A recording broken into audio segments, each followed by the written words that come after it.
on, y'all. So first and foremost, this video is gonna be real late, okay? I usually like to put my From videos out on Mondays or at least by Tuesday, but it's been a busy week. So let's get into the review for From Season 3, Episode 8. So in the very first scene, we start with Boyd hauling Fatima off into the woods somewhere in some type of shack because she killed creepy old lady. And he ended up leaving her, you know, some of the rotten food because that's the only thing that she obviously likes to eat, or whatever is in her likes to eat. And Fatima is, of course, feeling a way about the whole situation. I don't feel no way sad about your situation, what you got going on, because regardless, you still didn't have to kill creepy old lady.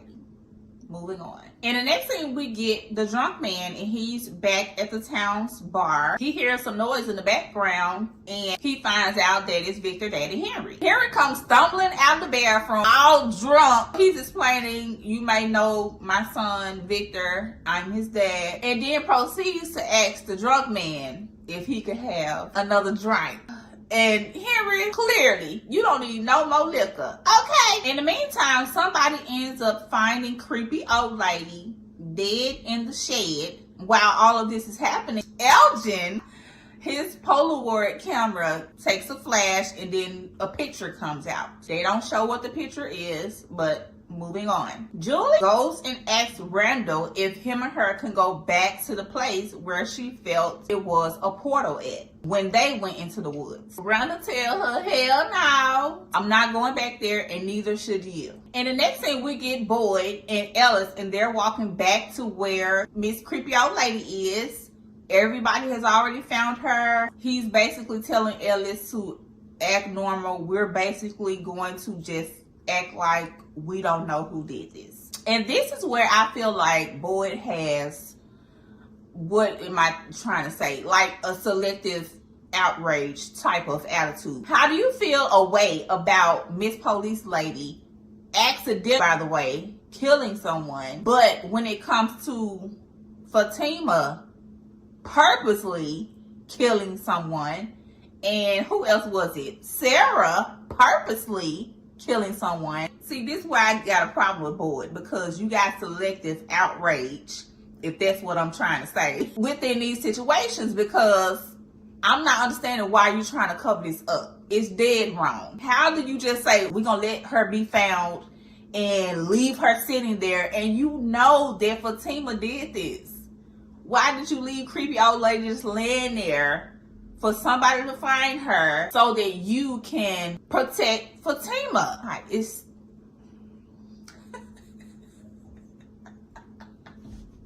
I feel like we going off on Boyd every damn episode. Every damn episode.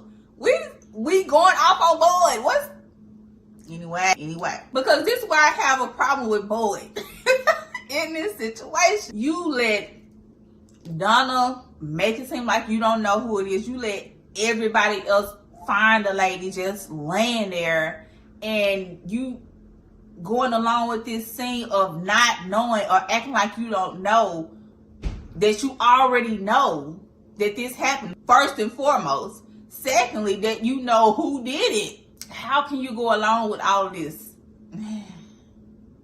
So anyway, Donna basically says that she feels like Sarah did it, and others in the house also feel like Sarah did it. Boyd is like, no, we can't just blame it on Sarah. Donna still wants to have a talk with Sarah to see if, or at least ask. And Boyd is like, okay, we can talk to her, but we're going to talk to her together at the station. Boyd seriously should feel like a complete jerk, all caps. And the next thing, Victor is having a complete, utter meltdown in Sarah's basement, trying to get Jasper the puppet to talk. He's getting irritated, frustrated, hitting himself upside the head with his hands, just acting real belligerent right now. So Sarah goes and gets Tabitha from the house because Victor said that she is going to be the only one that can help him get Jasper the puppet to talk. Sarah goes to get Tabitha. Tabitha comes back to Sarah's basement, and Victor is still acting a complete plump fool, yelling at her, telling her, you have to be the one to do it.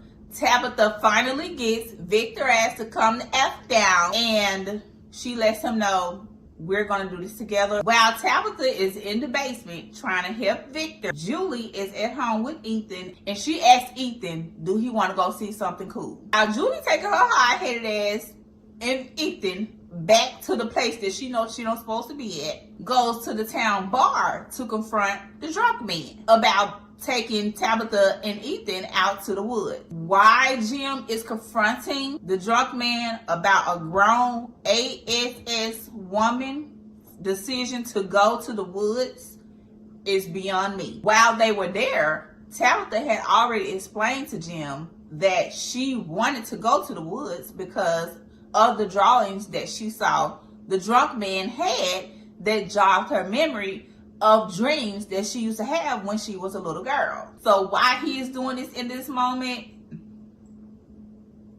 while Jim arguing with somebody else, as usual, it seems like he always arguing with somebody to me. While he going back and forth with the drunk man lets him know, listen, if you had a problem with us going out to the woods, you need to go talk to your wife about that and not me. Henry over there on the sideline just listening and looking and drinking his drink like he is enjoying the scene like a fly on the wall. Look like Henry knew nothing about to be drunk man number 2. Ellis goes to the woods and check on Fatima. While he's in there, he's explaining to her everything that's happening, yada, yada, yada. And when he leaves out, she turns and sees the lady in the Geechee. So now she's seeing the lady in the Geechee. So I told y'all, didn't I tell y'all last episode that that's probably Fatima, like back before the lady in the Geechee died? Anyway, so the lady in the Geechee, of course, scares Fatima. She backs up in the corner, opens her eyes again, she's gone. Speaking of the lady in the Geechee, she's giving Elgin clues about what he needs to do next to help her help them. And then we get a chance to see the Polaroid picture that was taken, and it's like an IV with blood in it. So Elgin goes to the town clinic, get one of the things so he can take some blood from himself. He has a jar and sticks himself with the needle, and the blood goes in a jar. Now, why he thought that picture meant for him to get blood from him is kind of weird. I'm not sure how he picked that up. How does that picture, because I wouldn't have knew what to do with it. You know, I would have been like, okay, what you want me to do with this? Where am I supposed to get some blood from? Because I ain't giving you none of mine. You know, so I wouldn't have even thought to be like, okay, this is a picture of an IV bag with blood in it. Let me go to the town clinic and get a thing so I can get some blood from my system. I don't know why or what made him think that. I would have more probably maybe thought that you're supposed to get blood from Fatima. I don't know. I really don't know. Moving on. While he's in the process of taking blood from his body and putting it in the jar, another picture is taken. And again, we don't see what the picture is, but Elgin does. The scene comes back to Henry and Jim sitting at the town bar. And Henry gives Jim a little bit of advice and lets him know, all I can see right now is you, me, 30 years ago. What did I tell y'all? I think I'm on to something. I really do think I'm on to something, because he basically just sat there and said, I'm you and you me a long time ago. Anyway, I already know I was stretching, but you see where I'm going here? You see where I'm getting at? So he basically tells him, what my advice to you, because when I'm looking at you, I see me right now, 30 years ago. So my advice to you is to shut the F up and listen to your wife, because I wasn't listening to my wife back then. Henry offers Jim a drink. Jim declines, ironically, because I'm like, from the looks of it, your ass, the main one, needs to drink around here, because you stay getting into it with somebody. But no, Jim says, no, my dad was a drunk. So Jim explained how his dad used to be a drunk, and how when they first had Julie, he went across the street to the bar and asked for the tallest glass of liquor he could get, and sat there and stared at the drink all night. Henry adds, my dad was a drunk too, but guess what? I'm about to sit here and drink this liquor up. You can sit here and stare at another tall glass of liquor if you want to, because I can use the company. In the meantime, we get back to Julie hard-headed ass and Ethan, and they're back at the place in the woods where she saw with Randall. And she takes his hand and they walk into the little space. Turns out the space is a portal and she's back in a sunken place. While she's there, she's back hearing the screaming. She can see her Christy girlfriend and Randall when they was tied on the chains in the cave or wherever that was. And then she turned around and she also sees the man that Boyd was seeing when he would go down into the cave. This whole scene happened, I think, in season 1, if I'm not mistaken, or maybe it was season 2. Either way, she was actually the one that gave Boyd the rope when he got stuck in the well to help him get out. Anywho, while all this is happening, Julie is up there with Ethan having a whole spasm, seizure, or whatever it is that she's on the floor having. So Ethan, he doesn't know what to do. He can't help her, of course. And he runs off and leave her there to go and get help. He finds Miss Police Lady and Kenny, and they get back to Julie. I guess they shake her out of her spell or whatever she's in. And that's what you get, Julie. That's what you get. Because Randall told you, don't take your hot-headed ass back down there. Moving on. In the meantime, Boyd and Ellis are in the town's sheriff's office or station, police station, whatever it is. And they are having a back and forth about Boyd not wanting Ellis to stay with Fatima because he's scared that she's going to have one of those things or spells or whatever it is she's going through again and accidentally kills him. While they're doing that, Donna walks in, letting Boyd know the town is ready to march down on Sarah in her house with the torches because they believe that she is the one that killed creepy old lady. She also senses that Boyd and Ellis just got through arguing again. Of course, she asks what's going on, and Boyd finally lets her know that it was Fatima. Boy, you could have did that the first time. You could have just did that the first time. You did not have to leave creepy old lady just laying there for however long y'all left her laying there to go and hide Fatima somewhere in the woods to save her because you don't want the people to... You could have did that the first time. But anyway, he finally lets Donna know that Fatima killed creepy old lady and that he took her out into the woods before everybody woke up. Donna tells him you need to bring her back, okay? Because everybody in the town needs to know that she did this. We scrutinize everybody else that do some ish like this. So Fatima do not get special treatment because she's your son's wife. Boyd, obviously, because he tried to hide the whole thing, doesn't want to do that. And Donna lets him know, if you don't bring her back and tell the town, then I am going to. Boyd lets Donna know that he will tell the town again and everybody will just get over it.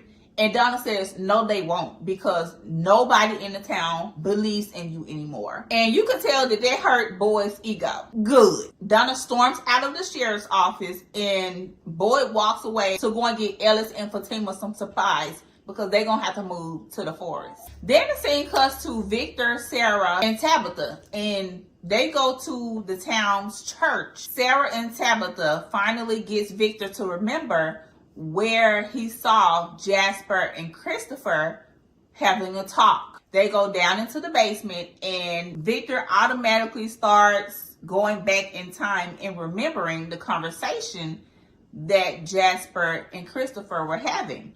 But it wasn't Jasper and Christopher. It was Christopher and the boy in white. So Jasper the puppet isn't the one that was actually moving and talking on his own. It was the boy in white that was making Jasper the puppet move and talk. If I'm getting that right. Maybe that's wrong.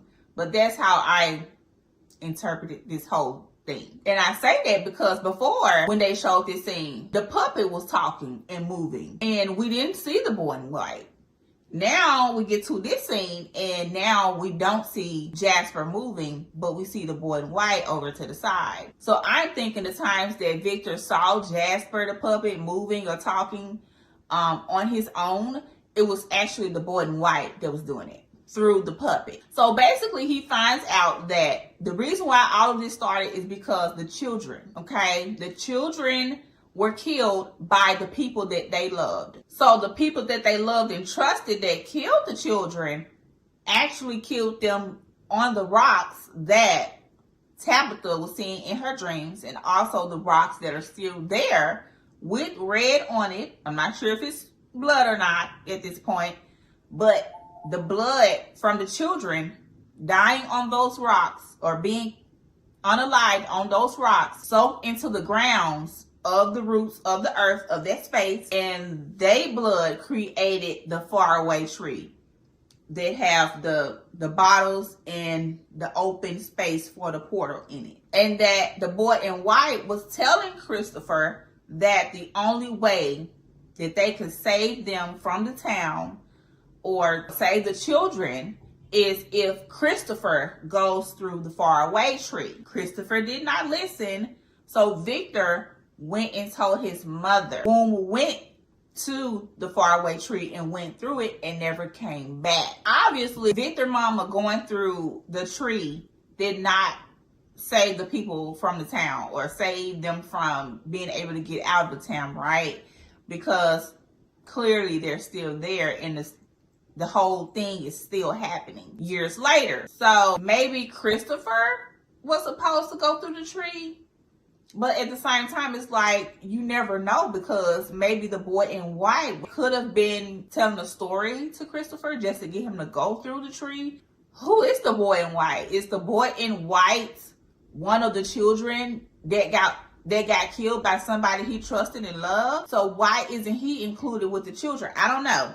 Maybe the children are ancient or something and the boy in white came after them. Either way, to me, this story still doesn't tell you how going through the tree would have saved everybody in the town from this whole thing. Because plenty of people have been through that tree and they're still in the same predicament. Moving on. In the last scene, we get Elgin. He finds Fatima in the wood. And I'm guessing this is what the last picture that was taken was showing him, was the shed in the woods that Fatima was in, because he went straight to her. He then takes her to the place where he found the in-ground dungeon. He takes her there. And he's also telling her that Ellis is waiting on her just to get her to go. He opens the door to the in-ground cave or dungeon or whatever the heck it is. And immediately Fatima feels like something is off, something is wrong. Maybe I should go back and wait on Ellis. Elgin is like, no, you have to stay here. She's telling Elgin to get out of her way. She's trying to get out. She almost gets to the top of the stairs and Elgin is like, I'm sorry. And he kind of gently still pulls her back into the cave or the dungeon. She's yelling, stop, help. He ain't dragging her or nothing. He's softly kind of leading her into the other room. But nonetheless, he's making her do something against her will that she doesn't want to do, regardless of how he's doing it, right? I just don't know why Elgin would not tell the people, because clearly Elgin knows something is going on with Fatima, right? If you know that something is going on with Fatima, the whole house knows something is going on with Fatima at this point. I don't know why Elgin just wouldn't tell Fatima, hey, I know what's going on with you. I know what's happening. I have been seeing the lady in Nagichi. These are the clues that she has given me. Show her the proof. Show her the evidence. Show her what it is that she needs to do to help the lady in Nagichi, help y'all get out of the town. I don't know why he just couldn't explain it to her, or explain it to Ellis, or explain it to Boyd, or hell, explain it to Donna, so that it won't seem like you're forcing her to do something against her will. Because at this point, it's like, hell, we tried everything else. I don't know why we can't try this. So anyway, y'all make sure y'all like, comment, and subscribe to the channel, and I will talk to you all on the next video. Bye.